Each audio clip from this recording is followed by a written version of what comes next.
Come join me as I paint these vibrant cherries. I have available for you a PDF download of my inspiration photo and also my line drawing. I've shared with you where I'm going to put the highlights. Kind of gives you a reference of what we're working with here. I did a few little studies here to kind of get my color mixtures right. And now I'm just going to pre-wet my cherries. I'm just wetting around the stems. I don't want to get the stems wet, but right now my first layer is going to go over all of my cherries. So I'm just filling in the whole cherry.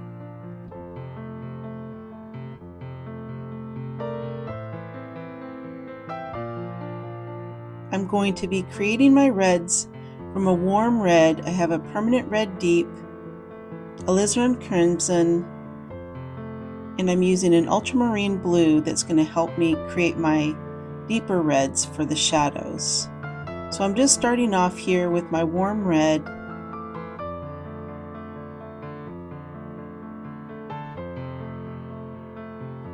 Decided I wanted to fill in the whole cherry. We'll work on those highlights in a minute. Just doing a light watery wash here. As we go, we're going to continue to add layers and deepen our cherry. But we're just going to start with this light wash, just bringing in a little more vibrancy and color here. But I'm kind of working around where I'm going to have my highlights, and leaving those just a little bit lighter.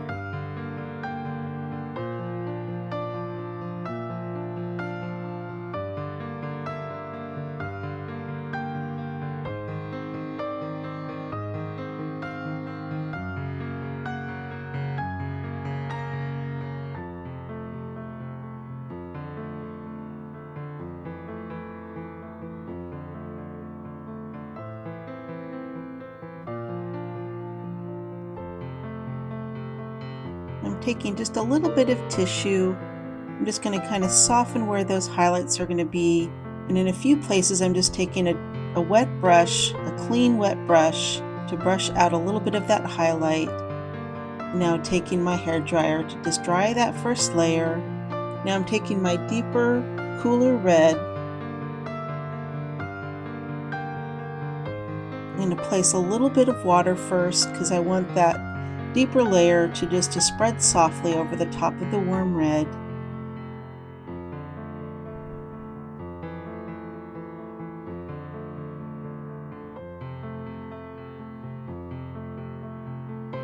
This is where we're going to start seeing some of that character and some of that dimension. That warm red will kind of pop through in places. I really like doing a warm red for a highlight and a deeper, cooler red for the more vibrant color and the deeper tones. It just really helps the dimension in the end where some of that warm pops through. And then that cooler red really brings in that richness of the cherry. I just keep looking at my inspiration photo to kind of help me see where my highlights are going to be so I don't paint over those.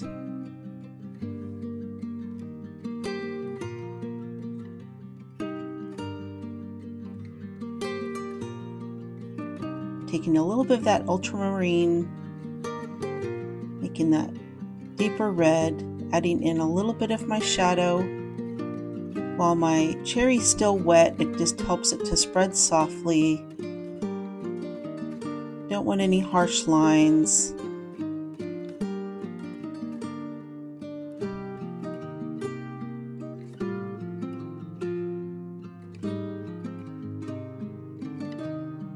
We'll be adding more shadow as we go. This is just going to be one of our first layers of shadow.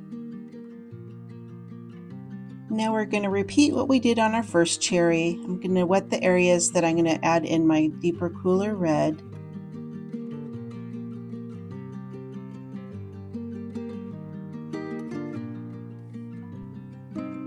Just dropping it in there where I've already added the water. I just love seeing these layers come together where that warm just kind of pops through on those highlights. And then you just see that nice deep red.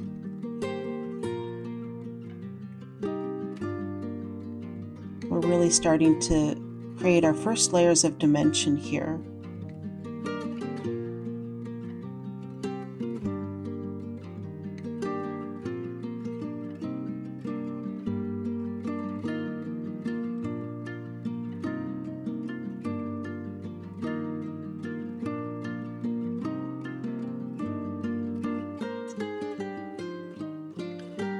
I'm just creating that deeper shadow color out of my cool red and a little bit of my ultramarine.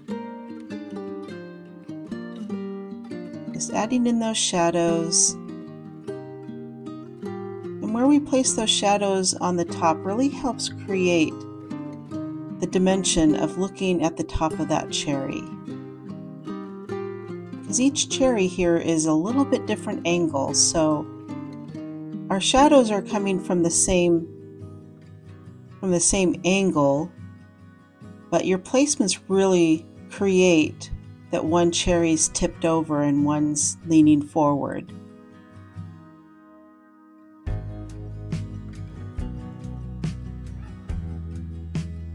And sometimes with our inspiration photos, or at least the ones that I look at online, they can be very overly photoshopped. So sometimes I get a photo where it's just the right composition, the subject is the right shape, but the lighting might be a little bit harsh because of the photo editing that had been done, or sometimes they splice in more than one cherry, but they come from different photos, so the light source might be a little bit off. So I really look at those things when I'm using an inspiration photo, that I'm trying to keep it consistent. So sometimes I'm looking at my inspiration photo and I'm changing it because it doesn't quite look right to me, and I am trying to make this painting my own, and the inspiration photo just really helps me get the broad idea of the angles, of the colors,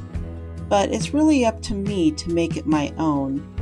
And so I make changes along the way just to make it fit more with what I want to achieve.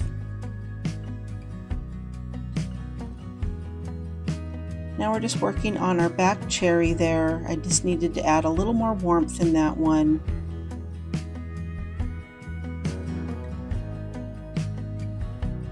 And then just kind of creating that deeper red.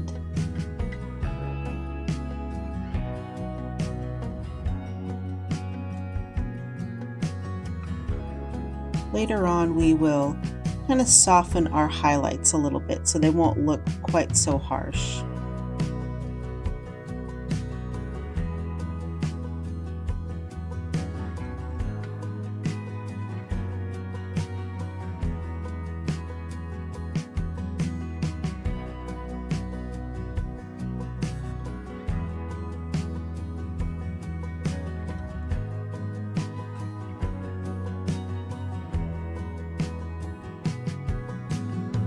Using one of my smaller brushes. I think this one is a number 1 round. It's just helping me get into those smaller and tighter areas so I can get a little more control of those areas. Now I've changed to a little bit bigger brush. I think this one is my number 4. Just taking some of that warm red, getting it very watery, and just softening those edges of the highlights. Don't want my highlights to be quite as harsh as my inspiration photo is.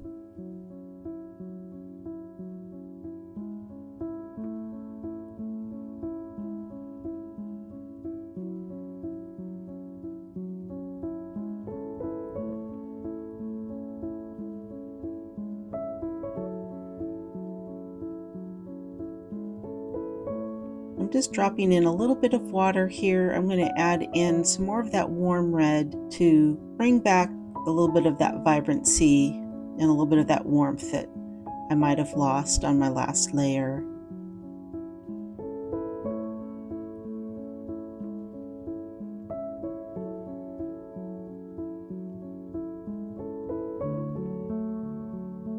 as I'm painting, I don't have a full game plan. I don't know every single step I'm going to take. As I go, I just kind of see where I might want to change the color a little bit, or where maybe I lost some color, where I want to add something or subtract something. Kind of happens organically as I'm painting. My brain is kind of interpreting what I want it to do, and so I just kind of create it as I go. Now we're going to start working on our stem. I'm laying in a little bit of water, using a little watery sap green for my first layer, just dropping it in. I want it to be a little deeper near the base of the cherry.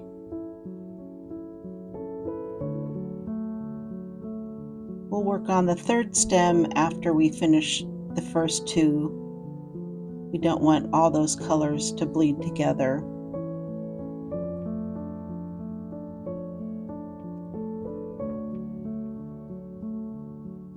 Now I'm going to use a little bit of yellow ochre, just kind of dropping it in.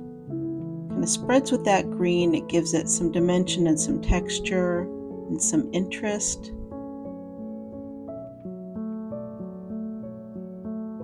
I'm creating a brown out of my warm red, my ultramarine, and my green, and a little bit of yellow ochre. If you're uncomfortable mixing your colors, then you could just use a burnt sienna or a raw sienna or just any of the color browns that you have. But what I'm doing by mixing the colors that are already on my palette, it kind of keeps it uniformed. So you're creating your colors from what you already have on your cherries, and it just kind of helps tie them all together. I'm going to just kind of drop a little bit of that warm red in my stem, so there's a little reflection of that cherry onto the stem.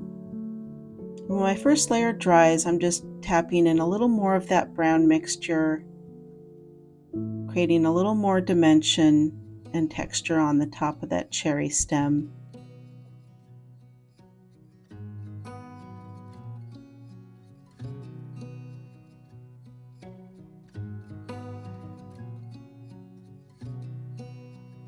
By adding a little of that warm red in with my sap green, it's kind of creating an olive green. I'm going to just use that for a little bit of the shadow along the outside of the stem.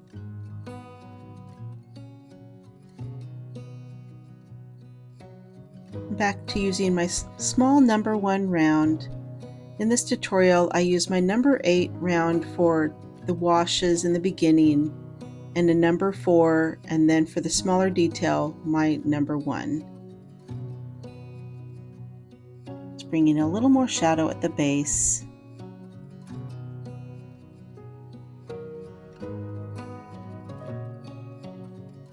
Now we're going to do the exact same thing for our last stem here.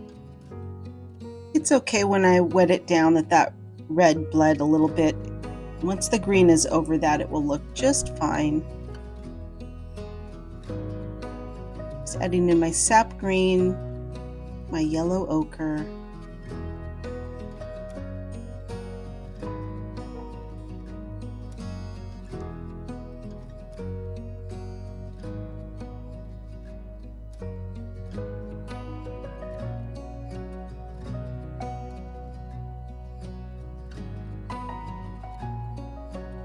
we're going to build up one more layer of vibrancy in our cherries just to give it a little more dimension.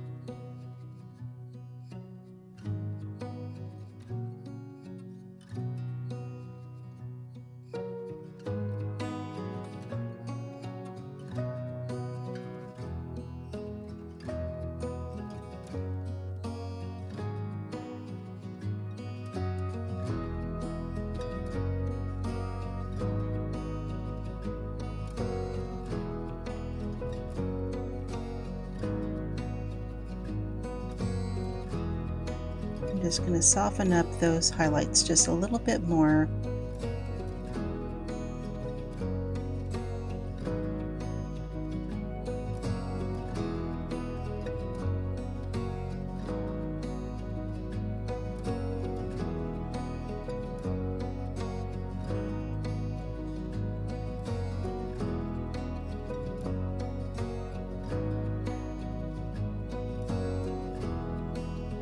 My mixture here is a little bit of that warm red and the cool red.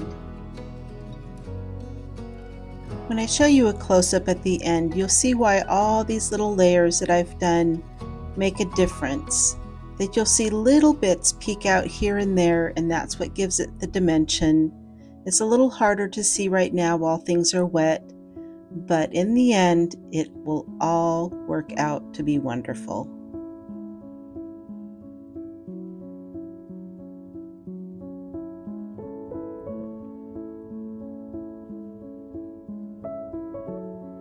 And I'm going to mix a little more of my deep red for the shadows. This will be the last layer of shadow that we'll put in.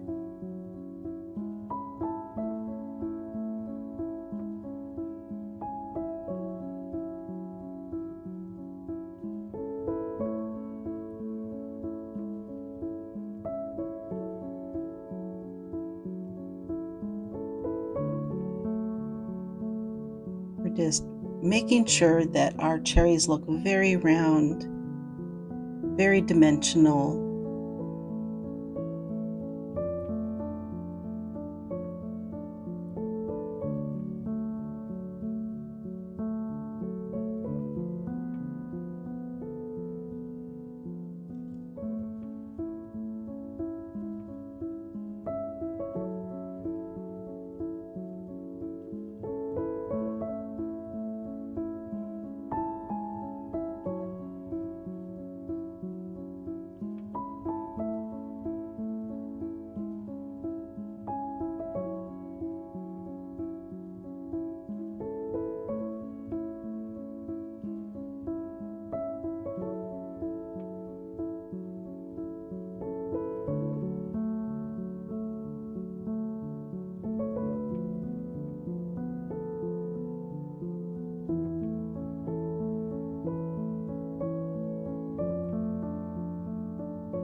We're just adding the last of our detail on our stems before we start working on our leaf.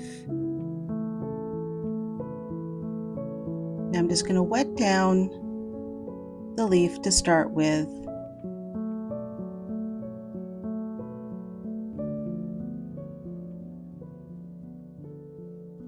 And I'm going to put in my first layer of watery sap green. Just going to kind of tap it in there. Just let it flow wherever I put that water.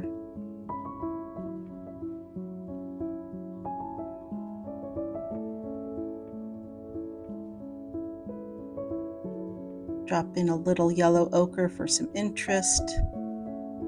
That'll slowly blend with that green, but it will just give it a nice leafy texture.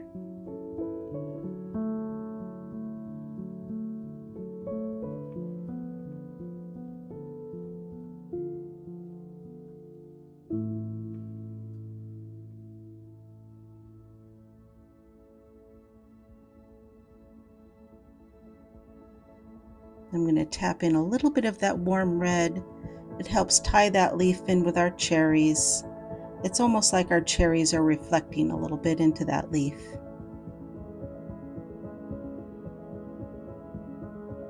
And the top half of my leaf is a little bit darker than the bottom half, so I'm just kind of adding in a little more of that green.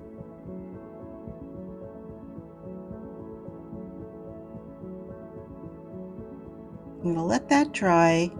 And I'm going to come in with my sap green, a little bit of my red. I'm going to create that olive green again. And I'm just going to put in a little more detail. I'm going to keep it soft and loose.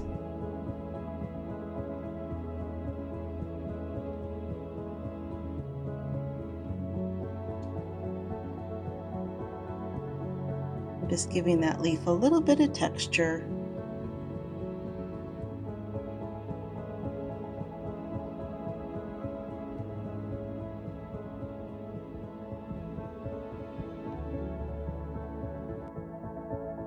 We don't want too much detail on our leaf because we really want the star of our painting to be those cherries, but we also don't want our leaf to be flat, so that's why we're adding in all those extra colors. Now for the last part of our painting, we're going to add in our shadow. I'm just pre-wetting. I'm letting some of that red kind of bleed in there, which is totally fine. It's almost like that cherry is reflecting into the surface.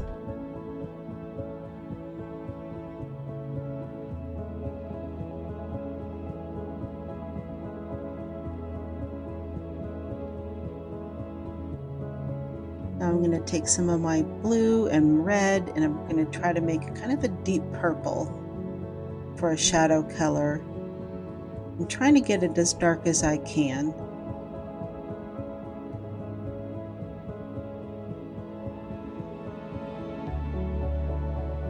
I'm just going to tap it in there, let it spread on its own.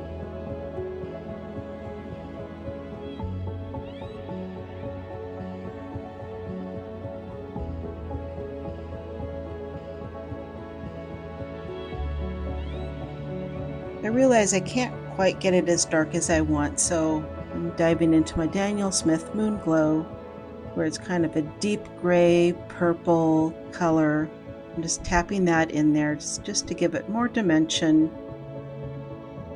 We don't want our shadow to be flat. We want it to really tie in with our painting.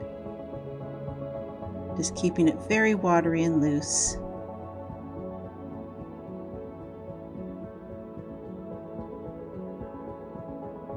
Just keep working it until I get the depth that I'm looking for.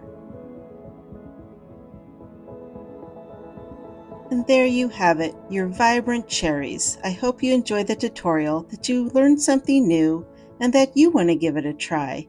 Check out my channel, subscribe, and see what other tutorials I have coming your way.